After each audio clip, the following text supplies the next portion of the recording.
Kapatid, ito na yung blue bar. Dumating na din teka. Ito. Para may tali siya mga kalapatid. Ayan o. Diba? Parang lumang tansi. Siya si Idol Madla, nakakahanga, may mga hawak, gandang linyada. Ika'y inspirasyon kung bakit hanggang ngayon ako'y palaging kumakarera. Isang malamig na umaga para sa ating lahat mga kalapatid. Sa ngayong araw, abangan ulit tayo ng mga warriors natin. Siyempre galing ng north saka south. Hinihintay natin siyempre si Boy Kupad saka si Vic dun sa north. And then sa south yung blue bar saka si Alden. So aakyat na ako dito. Dito ako mag-aabang. Si Madlato na bahala dun sa baba. Isigaw na lang niya sa akin yung clocking. Let's go. Kasi nung nakaraan, nandito na sa taas. Hindi ko pa nakita eh. Kasi dumadapo, di ba sabay yung ibon natin. So ngayon, dito ako mag-aabang. Bababa na lang ako kung sakaling kailangan ng backup ni Madlato doon sa baba. No, so ito yung forecast natin for today. So nanibago din ako doon sa Kalaking kasi iba na. So kita niyo yung itsura, may scanner sa taas tapos may talagyan ng sticker. So iba yung website. May iba ng konti. Dahil ilang araw na daw nagluloko. So buti na lang tayo. Yun na yung gamit natin, dati pa din na tayo nagpapalit mula nung nadali tayo. Sayang kasi. Nasasayang yung bilis ng ibon pagka ginagamit natin yung palpak na Kalaking. So hopefully, maging maganda awin ng mga warriors natin today. So dito sila manggagaling. Good luck din sa may mga pa-uwi today. One down mga kalapatids. Lagpas to, galing sa likod ko. Sino kaya to? Si Tigas to, si Tigas. Nauna si Vic. Ang bihira mga kalapatid, si Wrong Vic tayo. Boy, baba.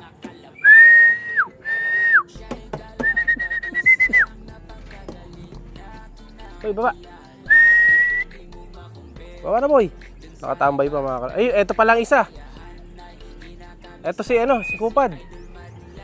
Bababa na yan. Tinawag sa senyas. Mabilis bumaba itong isa. Ayan na, tulis oh. Bababa na yan. Bababa na ito isa mga kalapatid. 10 lang natin. So naunang dumating pero huling bumaba. Ayun na siya. Lalanding na. Sige boy. Yun, pasok. Huwag ka magugulat. Huwag ka magugulat. Sige, sige, pasok. Yun. Kakalak na natin mga kalapatid. Ay bumaba na itong isa ko ulit oh. Kakalak ko muna mga kalapatid sa BRB. Karamihan sa pagiging tunay mo, yan aking hinahangaan.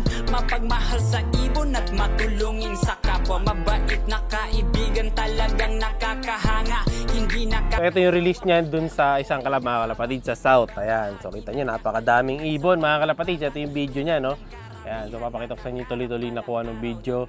Ayan no, napakadaming ibon, grabe no. Kita nyo yung mga sumasali sa mga karera ng kalapate no. So dati konti lang yan, isang truck lang. Pero ngayon talagang libo-libo na yung mga sumasali mga kalapatid. Noong una tayo nagkarera, lagi isang truck lang ganyan, maliit lang na truck. Pero ngayon ang dami na. So talagang marami nang nagkakalapate. So marami nang na-addict din sa kalapate mga kalapatid. Kasi dati kala nila pang lang pang tambay-tambay lang, ganun. Pero ngayon pang na talaga, pang maramihan na mga kalapatid. Pang hindi lang pang pamilya, pang sports pa. Parang ganun na yung dating. Sobrang dami nagkakalapate, no? So di mo naman kasi kailangan din ng magandang kulungan. Kailangan mo lang simpleng kulungan lang. Kahit ganyan lang mga kalapatid. So okay, kahit maliit pa diyan, basta yung importante napaparonda mo sila, saka napapakain ng maayos para makakapagkarera. Siyempre, dapat kasali ka sa club. Ang dami nag-chat sa akin para daw sumali. Basta punta lang kayo doon sa mga loading station nyo. Then, makakausap nyo doon yung pinaka-coordinator. Doon nyo na malalaman kung paano kayo magpapamember kasi sila mismo yung magsusukat no? Yung mga kadalasan yung mga nag-sticker. Yan. Kasama nila yung mga coordinator na pwede nyo makausap pag sasali kayo sa mga karera. Ganun lang. Bago sumali sa karera, pa-member muna. Ayan, tapos magbabayad kayo. Depende. Sa iba, libre. So, minsan, 100, 200, 300, 500. Depende yan sa club o kung gano'ng kalaki yung halos yung club na kasalihan nyo. Pero dito sa atin, ang binayaran ko, kung di ko nagkakamali, nasa 300 lang yata nung nagpa-member ako. So, madali lang. Basta meron kayo pang entrance fee, kumbaga. No? Tapos yung sing-sing, kahit yung mga lang, yung mga comring lang, yung nabibili lang sa Lazada, Shopee, pwede yun. Kung wala pang budget, saka na kayo mag club ring. Ayan, yung club ring naman 50 to 100 pesos yan kung gusto nyo mag-avail ng mga club ring. Pero kung wala naman, yung mga local lang na PHE ring nyo, yung mga local na mga China ring, yung mga ganyan, yung mga GB, ayan, yung mga AU, no, pwede rin naman yan, kaso mga classified yung ibon sa derby as all bird. Pero pag mga pooling saka pan race, hindi na kailangan ng mga young bird na sing-sing, no? Pero pag pan race, minsan may karera sila na pang young bird, meron ding hindi. Depende sa club, mga kalapatid. Tanong-tanong na lang din kayo dyan sa mga coordinator na malapit sa inyo. Kasi minsan nagchat-chat sa akin, malayo sila. Tapos ako, dito tayo sa Pampanga, ngari, taga Manila sila. So hindi natin alam kung sino yung mga coordinator dyan. So pagtatanong talaga kayo dyan, dun sa mga nagkakarera dyan sa malapit sa area nyo. Para malaman nyo kung sino yung pwede nyo makausap sa pagpapamember. Ayan. So, ganun lang. Kung paano sumali sa karera. No? So, sa mga batang kalapatid natin, ganun lang. No? So, sana nakatulong yung tips ko sa inyo na yan. Ngayon, abangan na natin yung dalawa dahil na-release na. Pero sa tingin ko, 1 oras pa yun.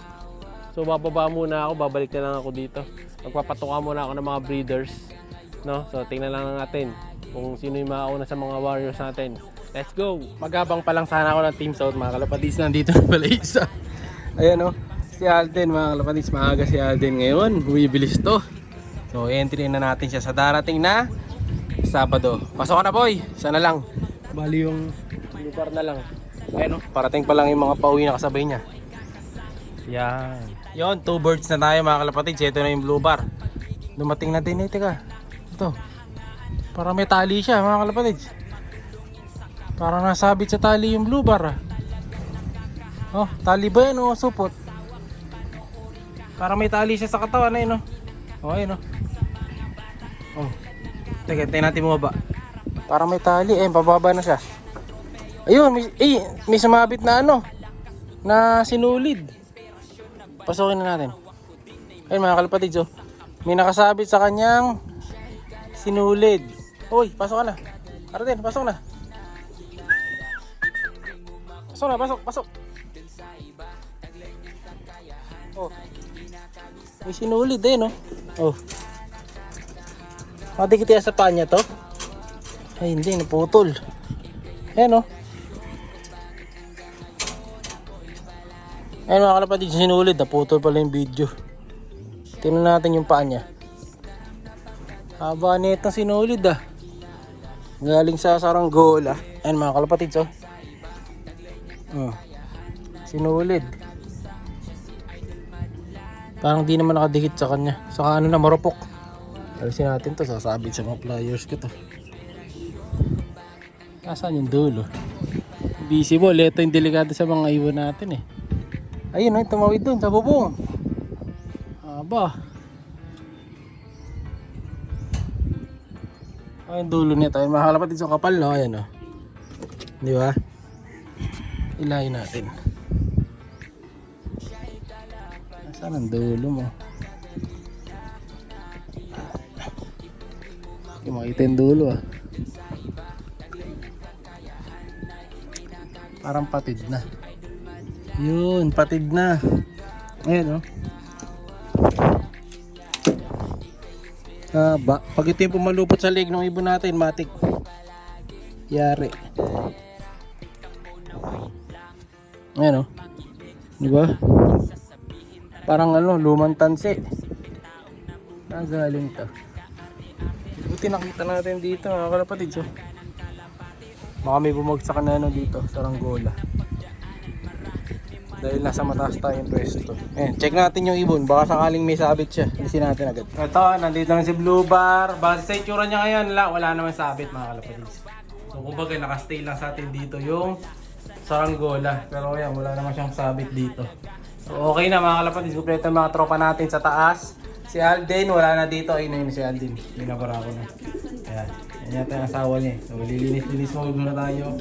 Dahil marami nakakalat. Eh. Kita nyo, may nakakalat din mga oregano. Nilalagay ko yan para doon sa mga ibon ko para di pasukin ng sawa o kaya daga. So, bilang ano na lang. Side pangontra. Tapos ito, training na natin to. Malapit na natin i-training to. Ayan.